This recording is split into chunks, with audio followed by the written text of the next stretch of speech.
Things could be going better in Winnipeg Jets land, but thankfully for the Jets, or unthankfully if you're hoping they miss the playoffs, Winnipeg is getting some out of town scoreboard help from teams like the Calgary Flames. We'll dive into the NHL standings, how the Jets are fitting into this playoff picture, and some interesting discussion and scuttlebutt around Mark Scheifele, which may hint at an earlier exit than anticipated. All coming right up on tonight's episode of Locked On Winnipeg Jets. You're Locked On the Hockey Jets, your daily podcast on the Winnipeg Jets. Part of the Locked On Podcast Network, your team every day.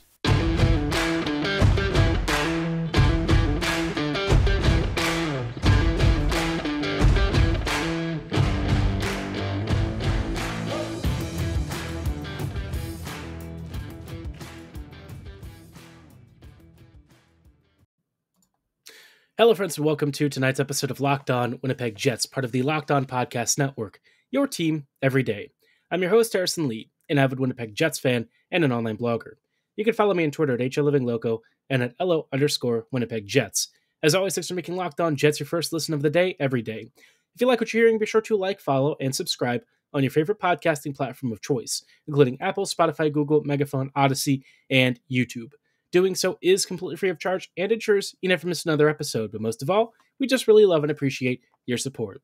Now, on tonight's episode, like I said, a couple of things to talk about. We're going to get into the standing stuff in a little bit and talk about Winnipeg's playoff picture, plus some teams that are chasing them, maybe not doing nearly as well as they would expect. But first, let's talk about an interesting thing that popped up on a Darren Dreger podcast episode earlier today. He was talking about, what's wrong with the Winnipeg Jets and how have they fallen so far? And I think if people are being honest, we kind of knew that this was just one of many scenarios that was, I would say, reasonably likely at the start of the season. There were a couple of scenarios in which the Jets offensively just weren't really going to get it done. And not because they can't create shots of any kind. It's more like just finishing chances has been a problem for the Jets, right? We know that Winnipeg's finishing ability, especially once you get past the top two lines, it starts to kind of die off a little bit, if we're being honest. And it's partly by design. I mean, the Jets, if you look at the roster construction, are very top-heavy, and there's a clear bottom six, which, Bones likes to run a more defensive third and fourth line with lots of forechecking ability, but generally limited scoring upside. And, Chevy and the front office really didn't change a lot, even with the acquisitions of Niederreiter and Nemesnikov. Now, I think both of those guys are going to be really good once, we see a few more healthy players return.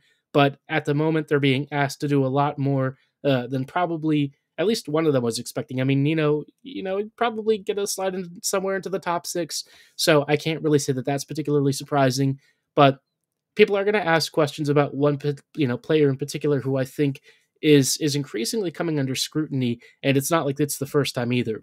It's Mark Scheifele, and Dreger said something interesting about him having maybe lost the passion for the game, lost the spark, which is not exactly the first time that we've said Scheifele looks disengaged or not really with it. If you recall the past couple of years, it's a subject that's come up on the podcast a number of times. Scheifele not back-checking, his body language being poor, just looking like he really wasn't putting in 100% on the shifts. At the start of the season, Scheifele was resurgent, looked really happy, was in a good mood, scoring lots of goals, and now that things have kind of soured again, he's missing pucks, he looks like 2 steps behind every play, and the version of him that we're seeing, where again he's kind of passive on his defensive shifts and markings, it doesn't look like the kind of player that Winnipeg really needs right now. Which is a shame, because Scheifele at his best is still one of the most creative forces on this team. The guy is a bona fide offensive monster, and when he's feeling it, I mean, there's not really many in the league who can touch him for scoring ability and creativity, but when he doesn't feel it, you notice it a lot on the ice, and it's been kind of reflective recently. I think we're all seeing a number of key players struggling, but Scheifele in particular has been one of the guys where I'm watching him, and I'm like, does he really want to be in Winnipeg long-term? And I think that the answer, I've kind of been feeling that there's been a divorce coming at some point. I don't know when it's going to happen. Maybe this rumor from Dreger and this conversation is hinting that the exit's going to be sooner rather than later. if Scheifele goes, look, we'll be honest, it's going to be like full on rebuild time, right? You let Scheifele go, suddenly the conversation around your franchise and what you want to do over the next few years entirely changes. Especially if it were to happen in some crazy scenario as soon as like this coming summer. Not that I think that is necessarily likely or all that likely in general, but I mean it is a possibility. I just feel like this Jets team wants to run it back at least one more year. But by the same token, if Scheifele doesn't intend to resign, Winnipeg's probably not going to want to keep an asset that's expiring around. I mean, he's not going to be an RFA, so he'll just walk into free agency. And for the Jets, that would probably not be the best scenario. Cap-wise, and perhaps on ice contribution-wise, you might have an argument in some way if they were able to replace him with like a super elite player, but where are you getting that from if it's not the draft? Because it's certainly not coming in free agency. And with Scheifele, we know that, at his best, he is still an elite top line center, but the version of him that is, that plays at that level, I guess, we're not really seeing recently. And when he's not at that level, he's just bad. And it's really tough to watch. I mean, we all know what Scheifele can do and how special of a player he can be, but recently just haven't seen that from him. In the past couple of years, we've seen him, take some step backs, maybe not look as good as he once was. And then he had this resurgent start to the season. Things felt like they were back on track, and now they're kind of sliding again. So if Dreger is saying this, it makes me wonder if the Jets are thinking about this whole separation too. It's not the first time that Scheifele's name has come up in trade rumors. It won't be the last.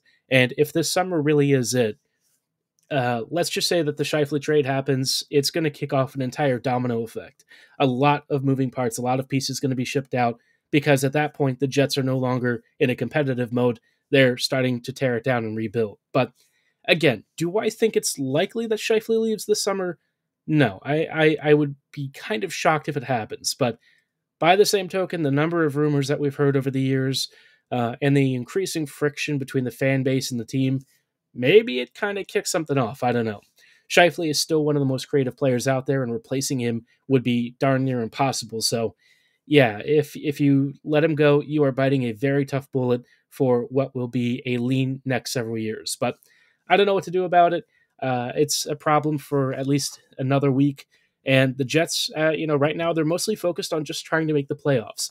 So in a moment, I thought it'd be worth taking a look at the standings, figuring out where the Jets sit, and how much of a difficult road lies ahead, because Winnipeg has kind of dug itself a bit of a hole, if we're being honest. But thanks to some of the teams they're chasing out there, maybe not as deep as you would expect.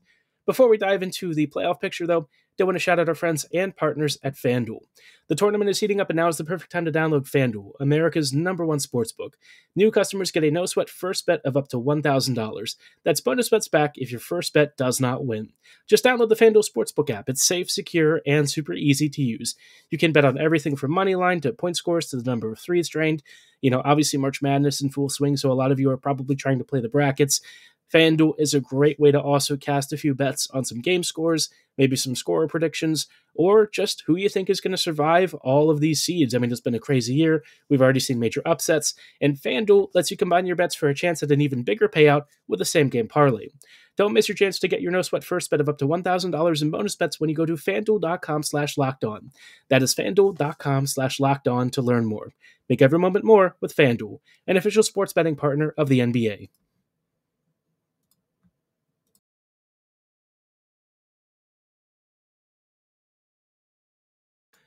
Hello, friends, and welcome back to this episode of Locked On Jets, part of the Locked On Podcast Network, your team every day.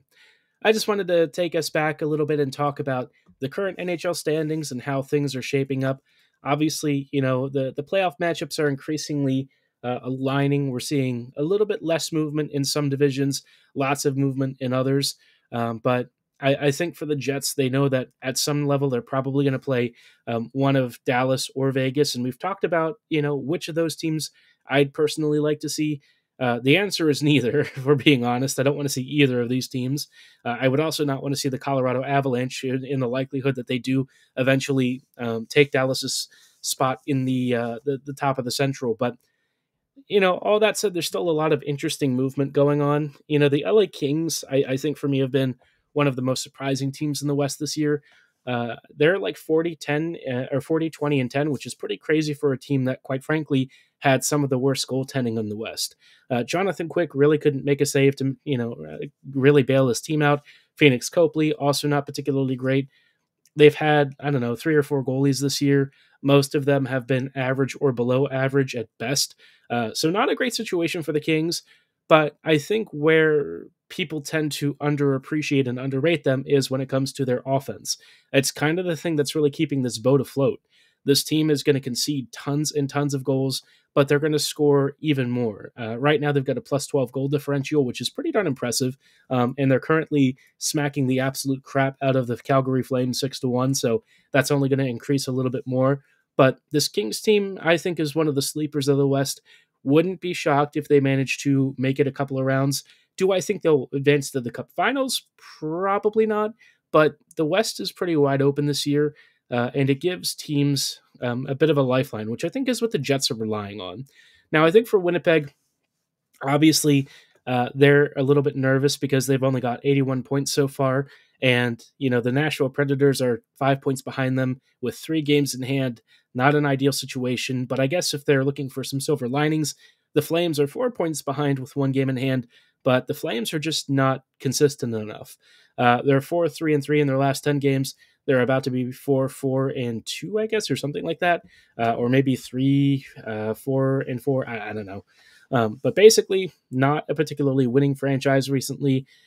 Things have been pretty dire with the Sutter Flames this year. They're just a mediocre team that's really hanging on by a thread. And if you've heard that one before, it's because that's how I've described the Jets previously. The Flames, ironically, have a very similar scoring record as the Jets, but I think the biggest difference is that they don't have Connor Hellebuck in net. So, yeah, they've conceded a little bit more than Winnipeg has, even though they've actually outscored the Jets in goals for. But overall, I mean, these two franchises not exactly heading up in a way, if we're being honest. But at least the Jets can rest assured that the one that they're most likely concerned about chasing them is going to be the Preds. And the Preds, yeah, I mean, another kind of mediocre team, but they have really good goaltending, an all right defense, and a half-passable offense, although Eeli Tovanen going to the Seattle Kraken for free really wasn't the best use of asset management, but still a team that I would not want to allow to have more space. That OT win was nice for the Jets, but that extra point that they gave away, not as thrilled with that. As far as like the rest of the Pacific and Central are concerned, though, I guess you're still looking at one of Dallas, Colorado, or Vegas to really be your front runners of the West. These teams are all really dominant. The Knights maybe not as much as they used to be in previous seasons, but still plenty dangerous, still scoring lots of goals. They're getting some decent-ish goaltending from Aiden Hill and Jonathan Quick recently. They're on an 8-2 streak past couple of games. So very dangerous squad. If Mark Stone comes back at all during the playoffs, he'll be a menace. Although I don't really think they can actually fit him. I don't know how that's going to work with all the cap situation stuff. He might just be out for the rest of the year. I don't know. But even without Stone, Vegas, a very, very good team with Eichel and Tome. If I had to pick one team that I think is going to advance out of the Western Conference, though, I still think Colorado remains my pick. The Avs are just the team to beat, and if the Jets end up having to face them at any point in the postseason, it's going to be pretty brutal. I know that the Jets won a game or two this year against Colorado, but I can guarantee you with how the Jets' offense is recently and how the Avs just continue to get better and better as the year wears on, it's not going to be a close series. How many games do the Jets think they're going to win in the playoffs? They're going to be lucky to win like 3 or 4, for being honest. With how this offense has been, it's just not good enough. I mean, the finishing has really taken a nosedive. The offensive production hasn't exactly been there. And so for the Jets, getting past round 1 would be kind of a miracle unless something really major happens. So let's hope that Bones can figure it out before then and motivate some of these guys, because they all look like they're feeling pretty down and out. And as a fan watching them, I feel pretty down and out watching the Jets too. But let me know your thoughts. Let me know your predictions. Where do you think the Jets are going to finish? Do you think they will even make the postseason? Drop your thoughts and comments below in the YouTube comment section or at my social medias at HL Living Loco and at LO_Winnipeg Jets. In just a little bit, I do want to dive into one more division. Obviously, it's the craziest one, and that is the Eastern Conference, with both the Metro and Atlantic divisions being pretty nuts this year. But before we go any further, I do want to shout out our friends and partners at Built Bar. If you are a fan of this podcast, you know that I've personally been a big fan of Built Bars. They're the only protein bar that's more like a candy bar with a 100% real chocolate exterior and a soft, chewy interior. They come in fantastic flavors like churro, peanut butter brownie, coconut almond, a personal favorite of mine, dark chocolate and raspberry. Very simple and classic combo, but they do it so well. And best of all, Built Bars are really good for you, clocking in at around 130 to 140 calories, 4 to 5 grams of net carbs, and anywhere from 14 to 17 grams of protein. So if you're looking for something that's a pick-me-up right before your next workout, maybe a replacement for that candy bar guilt, because we all know that stuff comes loaded with really bad fats and sugars, or you just want something that's maybe a breakfast replacement or a snack in the afternoon, Built Bars are there for you. And you can pick them up at Sam's Club or Walmart in variety packs of some of their most popular flavors. Or if you go to Built.com, you can choose your own variety box and find your next flavor of Built Bar. Hello, friends, and welcome back to these closing thoughts on tonight's episode of Locked On Jets. We're just wrapping up really quickly with some standings updates and kind of a look at some of the potential playoff matchups. We talked a little bit about the Western Conference. I think the one that everyone wants to know about, though, is the East, because the East continues to see a lot of movement, especially in the Metro Division. Carolina, New Jersey, and the Rangers are all vying for spots at the top. The Rangers are a little bit more behind than the Devils and Canes, but New Jersey and Carolina are very much locked in the battle for the first overall spot. Now, Carolina is currently in the lead with 2 games in hand on the Devils, so it does feel likely that they're going to hang on to the first seed in the Metro, but you never know. Maybe they end up collapsing late or something. Final stretch of games, maybe the Devils really pick it up. Both of these teams, though, are absolute offensive juggernauts, and behind them is the Rangers. Now, the Rangers, very curious team because they have some clear weaknesses, especially when it comes to defending and some of the scoring chances that they allow. But offensively, I mean, this team has super, super elite finishing. I mean, this team has so much scoring depth up and down the lineup that it makes a lot of their other problems kind of go away. And we also know that if Shesterkin is really feeling it, this team could be a serious pain in the butt, especially in the first round. Now, New Jersey and the Rangers are currently on a collision course. That does seem to be like a pretty likely playoff matchup in that first round, which is a shame that it's going to happen so early. The battle of the New York teams, roughly New York-based. I know, sacrilegious for Jersey fans, but we're not going to really think about the Islanders too much. I would say the Rangers versus the Devils is the more premier matchup, and it really sets up what could be one of the better first-round matchups that we're going to see in the entire postseason. On the other side, in the Atlantic, you've got Boston, Toronto, and Tampa Bay. Toronto and Tampa Bay should be a fun series. I think Toronto should finally win their first playoff series in many, many years. The Bruins, all I can say is good luck to the Panthers, who currently are in the second wildcard spot. They just moved into that spot tonight thanks to the Penguins kind of imploding, but I think the Panthers are going to be in for an absolutely painful series if they make the playoffs and remain in that second wildcard spot. Their only hope is if they can get by the Islanders to push them down so that they can then get punished by the Carolina Hurricanes. But trust me, the Canes without Svechnikov, if he misses part of the playoffs, a lot more preferable than going through the Bruins. No one wants to play the Bruins for good reason. Did you know that the Bruins have a plus 113 goal differential? Yeah. Pretty crazy team. 53-11-5, and they've actually lost 3 games in their last 10, which means throughout almost this entire season, they had 8 regulation losses. I have never seen anything like this in this era of hockey with a team this good. I don't know that anyone has. So Boston, I mean, they're the team to beat. They have the best points percentage. They have one of the best offenses. They have one of the stingiest defenses and goaltending duos. I mean, they're almost unbeatable. How could you possibly top this team? 111 standings points, a plus 113 goal differential. Can anyone stop them? Well, the Florida Panthers are going to give it their best shot if they stay in the second wild card, or if the Islanders end up getting bounced into the second wild card spot. All I can say is good luck, Ilya Sorokin, because you are going to need it. Let me know who you think is going to emerge out of the East. Give me your Stanley Cup Finals prediction. I think for me, I'm looking at Boston, Colorado, but maybe you've got another series in mind. Maybe Boston, Winnipeg somehow. Who knows? Not that I would say the Jets are advancing past the first round, but, stranger things have happened. Drop your Stanley Cup Finals predictions in the comments below or at my social medias at HLivingLoco and at LO_Winnipeg Jets. For tonight's episode, though, that is going to be all the time that we have. Thank you for making Locked On Jets your first listen today. Make your second listen game-to-game NHL. Every moment, every top performance, and every result. Locked On Game to Game covers every game from across the league with local analysis that only Locked On can deliver. Follow Game to Game on Locked On NHL, available on the Odyssey app, YouTube, and wherever you get your favorite podcasts.